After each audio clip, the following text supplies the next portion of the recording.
first thing that I could do if I was new at making bowls would be simply to use my hand on the inside of the bowl to give it a little more fullness in this low area, right? In this lower 2/3 of the bowl.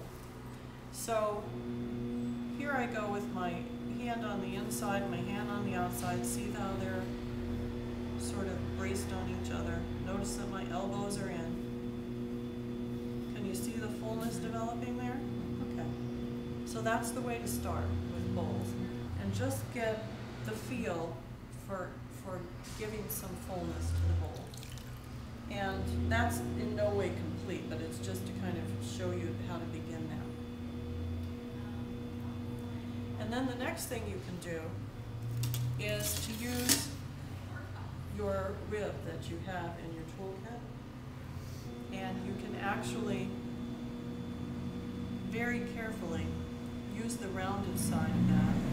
Now notice that my thumb is braced on this rib, and I don't have a lot of water here. I have a little moisture on the outside of the pot, a little on the inside, but not much.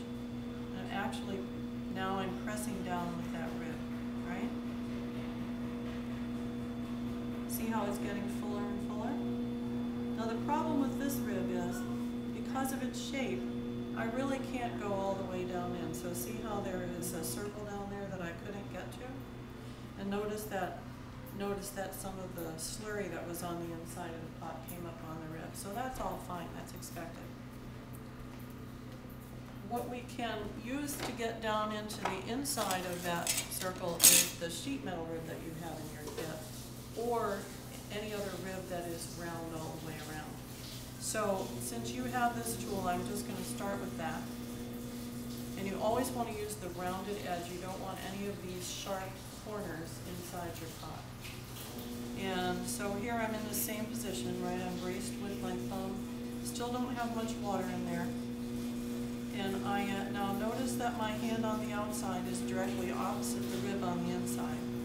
And as I get down on the inside, I need to put more and more pressure as I get down to the very bottom. And when I use this rib, I can get all the way down to the bottom circle.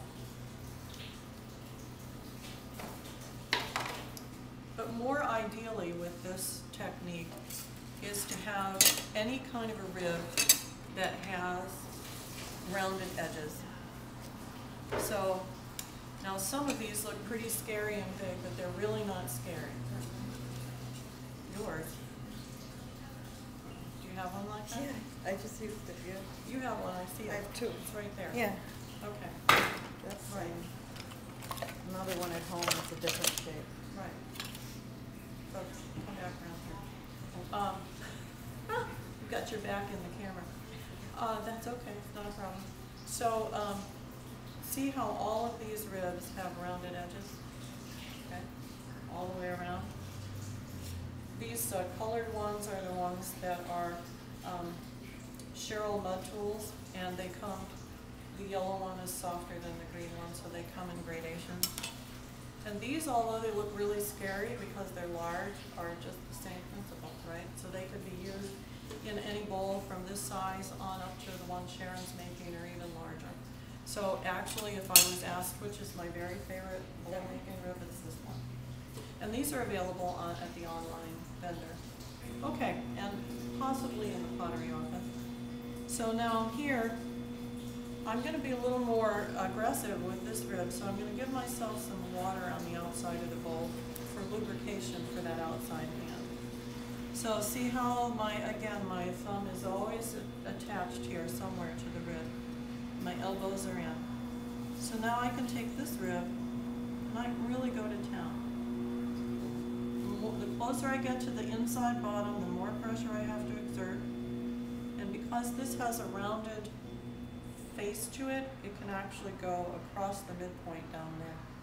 And see how it picks up some slurry? So, and in fact, it's not slurry at that point, it's really kind of clay at that point. So you do a little bit of thinning, especially at the bottom where you have to press so much with the rib. And so let's see how far we can push this bowl without it falling down.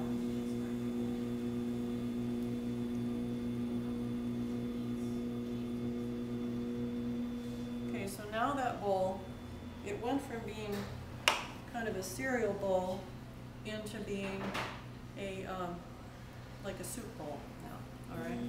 And see how it's starting to get kind of, bowls made in this way have this sort of dumpy appearance on the outside, and they have the perfect round curve, perfect continuous curve on the inside.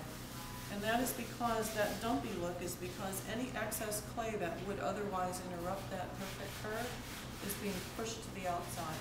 So this excess that lands in this area gets trimmed off, and then the outside has the same continuous curve as the inside. So I'm going to put a little more water there. Notice that I'm not putting any water on the inside of the bowl. So I'm minimizing the amount of water I'm using.